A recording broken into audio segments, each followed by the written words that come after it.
আসসালামু আলাইকুম। আসছে কোরবানি ঈদে কিভাবে খুব সহজ সিম্পল রেসিপিতে গরুর, খাসির বা মহিষের পায়া রান্না করবেন, আজকে আপনাদেরকে সেই রেসিপিটি তৈরি করে দেখাবো। এখানে আমি ১ম এ গরুর পায়া নিয়ে নিচ্ছি। এগুলোকে আমি ভালোভাবে ক্লিন করে আরো ১০ মিনিট গরম পানিতে ভিজিয়ে রাখছি।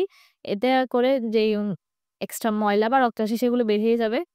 এখন আমি এখানে দিয়ে দিচ্ছি মসলা ৩ টেবিল চামচ আদা বাটা, ৩ টেবিল চামচ রসুন বাটা এবং ১.৫ টেবিল চামচ জিরা বাটা। সাথে এড করে দিচ্ছি আমি ১ টেবিল চামচ সরিষা বাটা এবং ১ টেবিল চামচ বাদাম বাটা। যদি আপনার নেহারিটাকে খুব বেশি ঘন খেতে চান তাহলে অনেকগুলো পেঁয়াজ ইউজ করবেন। আমি এখানে প্রায় ৩ কাপের মতো পেঁয়াজ দিয়ে দিয়েছি। দিয়ে দিচ্ছি ১ চামচের মতো হলুদের গুঁড়া, সাথে এড করে দিচ্ছি ১.৫ টেবিল চামচের মতো মরিচের গুঁড়া এবং 1/2 চামচ গোলমরিচের গুঁড়া। এখানে এড করছি আমি দারচিনি, এলাচ, তেজপাতা এবং লবঙ্গ।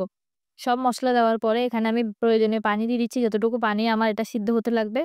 এই পানিগুলো দেওয়ার পরে এখন আমি এটাকে চুলায় বসিয়ে দিব। সাথে এড করে দিচ্ছি কয়েকটা আস্ত কাঁচামরিচ। চুলায় দিয়ে এটাকে আমি ১ম এ হাই হিটে ২০ মিনিট রান্না করে নিব। এখানে কিন্তু আমি এখনো পর্যন্ত কোনো তেল ইউজ করিনি। ২০ মিনিট রান্না করার পর এটাকে আমি প্রায় আরো ১.৫ থেকে ২ ঘন্টা লো টু মিডিয়াম হিটে রান্না করে এরকম ঘন করে নিব ঝোলটাকে টানিয়ে।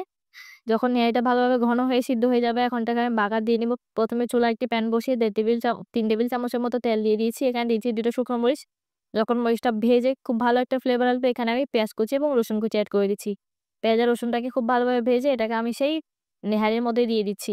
এই বাগারটা দেওয়ার পর খুব বেশি জাল করা যাবে না। সাথে, সাথেই নেহারির চুলাটা অফ করে এটাকে ঢেকে রাখতে হবে। তাহলে খুব সুন্দর একটা ফ্লেভার আসবে। নামানোর আগে দিয়ে দিচ্ছি সামান্য জিরা গুঁড়া এবং এভাবেই করে রান্নাটা পরিবেশন করছি।